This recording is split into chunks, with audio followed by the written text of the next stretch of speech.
Assalamualaikum warahmatullahi wabarakatuh. Anak-anakku sekalian, semoga kita semua selalu dalam lindungan Allah Subhanahu wa taala. Puji syukur selalu kita panjatkan kepada Allah Subhanahu wa taala karena atas limpahan nikmat kesehatannya sehingga kita masih dapat melaksanakan aktivitas kita sehari-hari.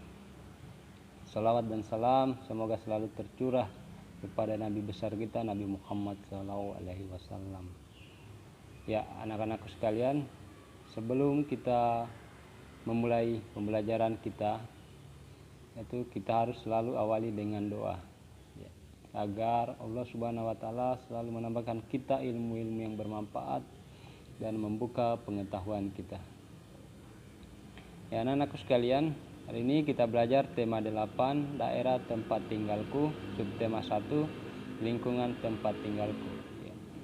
Pembelajaran 1. Adapun tujuan pembelajaran kita pada pagi hari ini sebagai berikut. Ya, 1. Siswa dapat menyebutkan tokoh-tokoh pada cerita fiksi dengan tepat. 2. Siswa dapat bercerita dengan artikulasi jelas, ekspresif, intonasi tepat, dan penuh percaya diri. 3. Siswa dapat menjelaskan secara lisan pengertian dan ciri-ciri cerita fiksi. 4. Siswa dapat mengetahui pengertian gaya dan gerak dengan benar. 5. Siswa dapat menjelaskan perbedaan gaya dan gerak. 6. Siswa dapat mempraktikkan gaya dorong dan tarikan. 7. Siswa dapat menyajikan hasil percobaan tentang gaya dan gerak secara tertulis. Ya, inilah tujuan pembelajaran kita pada pembelajaran 1 ini. Ya, anak-anak, kita lanjut pada halaman 2. Ya, di sini Udin dan keluarga sedang berlibur di daerah asalnya. Ya, daerah asalnya yaitu di Jawa Barat. Nah, di lingkungan tempat tinggal Udin ini terdapat tempat wisata. Nah, tempat wisata yaitu wisata Telaga Warna. Terletak di kawasan Puncak Bogor. Nah, saat Udin berwisata ke telaga tersebut, ayah Udin menceritakan asal mula Telaga Warna. Nah, cerita ini merupakan cerita turun-temurun yang telah terkenal di daerah tersebut. Nah, bagaimana ceritanya? Mari kita sama-sama membaca cerita asal mula Telaga Warna ini. Karena setelah kita membaca, kita akan menjawab soal yang ada pada halaman 4, di mana jawaban untuk menjawab soal pada halaman 4 ini kita harus membaca cerita asal mula Telaga Warna ini. Ya. Asal mula Telaga Warna. Jadi anak-anakku semua, mari kita sama-sama membaca cerita asal mula Telaga Warna. Dahulu kala di Jawa Barat ada raja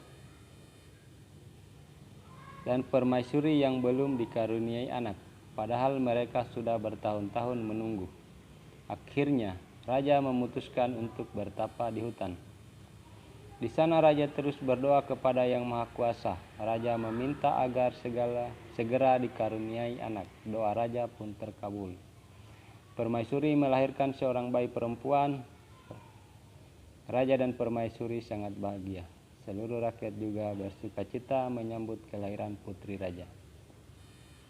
Raja dan permaisuri sangat menyayangi putrinya. Mereka juga sangat memanjakannya. Segala keinginan putrinya pasti dituruti. Tak terasa putri raja telah tumbuh menjadi gadis yang cantik. Hari itu dia berulang tahun ke-17. Raja mengadakan pesta besar-besaran. Semua rakyat diundang ke pesta. Raja dan permaisuri telah menyiapkan hadiah istimewa berupa kalung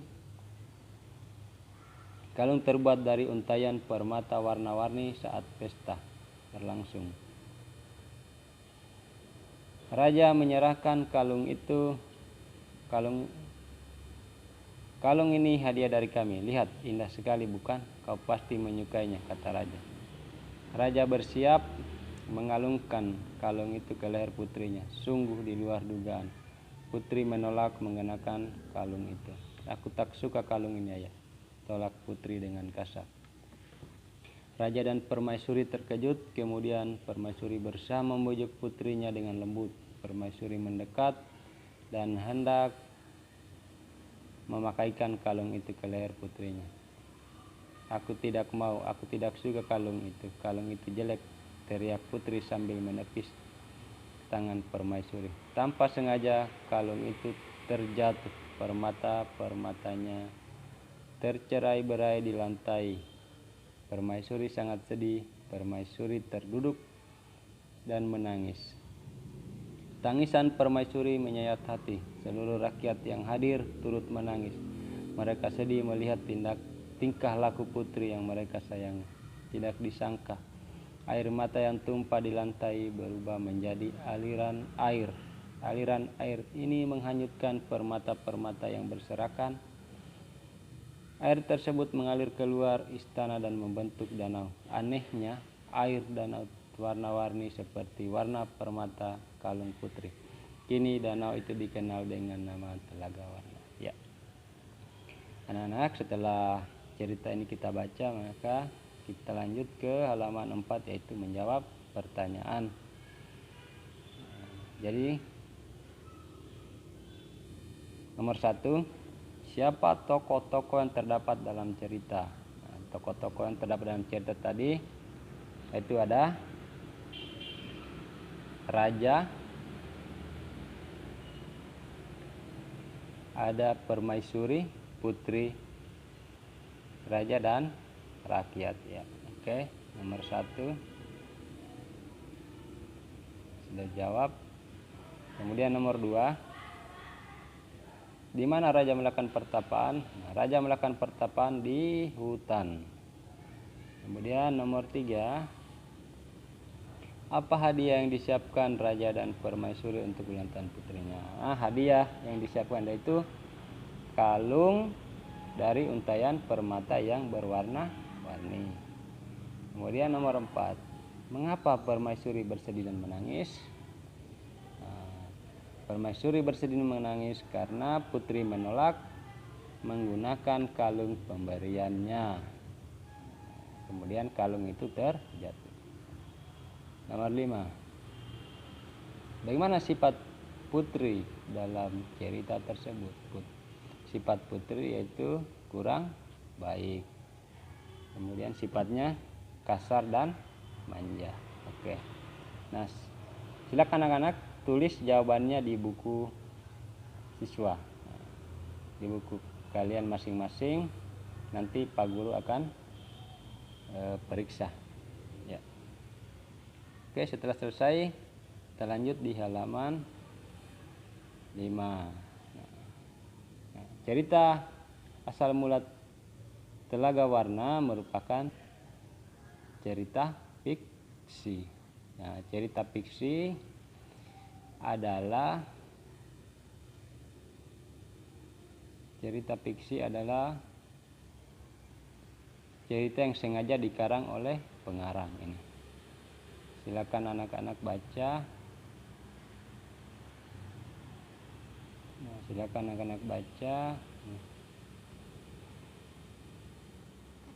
Cerita asal mula Telaga Warna. Cerita fiksi adalah berdasarkan pandangan, tafsiran, dan penilaian pengarang mengenai peristiwa-peristiwa baik yang pernah terjadi secara nyata maupun hanya dalam khayalan pengarang. Berarti cerita fiksi adalah cerita yang tidak benar-benar terjadi. Oke, jadi ini dijawab. Nah, anak-anak silakan cari di buku atau di Google atau di media lain yang anak-anak ketahui. Oke, sekarang kita lanjut ke halaman 6.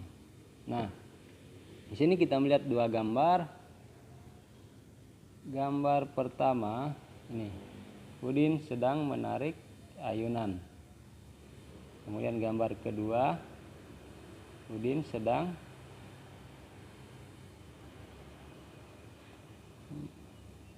mendorong ayunan. Nah, di atas adalah Udin sedang atau memberikan gaya pada ayunan. Nah, apa itu gaya? Nah, ini. Gaya adalah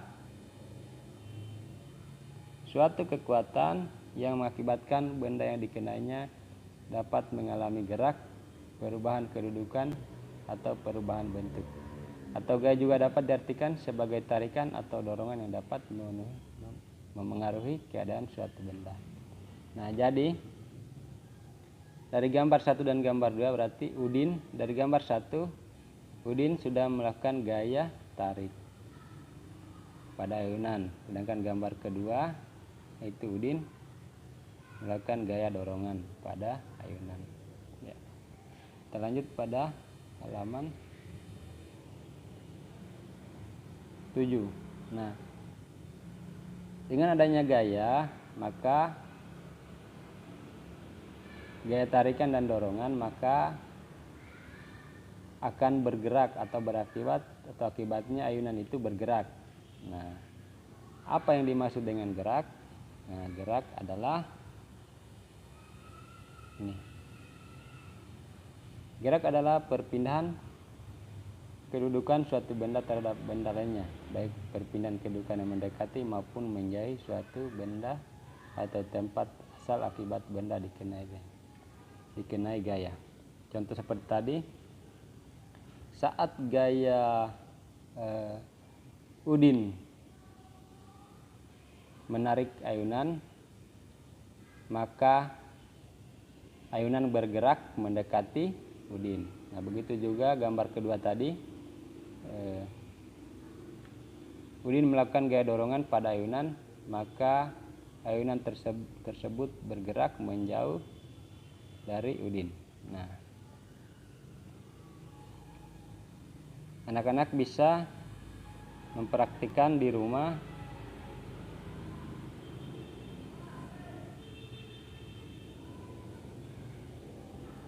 seperti gambar yang Bapak lingkari ini, untuk membedakan gaya dan gerak. Oke, setelah itu kita lanjut pada halaman 8. Nah, setelah anak-anak melakukan percobaan sederhana di rumah, silakan anak-anak jawab nih 1, 2. Apa yang terjadi pada meja saat didorong dan kemana arah meja saat didorong. Lanjut halaman 9. Lanjut, ini juga di kerja.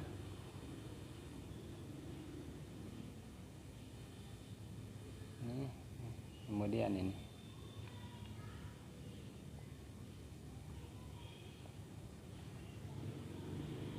Oke, lanjut di halaman 10. Nah, silakan anak-anak kerja. Jawabannya nanti dikirim lewat WA atau di-store langsung ke sekolah. Ya. Jadi demikian apa yang Bapak Guru dapat sampaikan. Selamat belajar, tetap semangat, ya, dan tetap memperhatikan protokol kesehatan. Pak Guru akhiri. Assalamualaikum warahmatullahi wabarakatuh.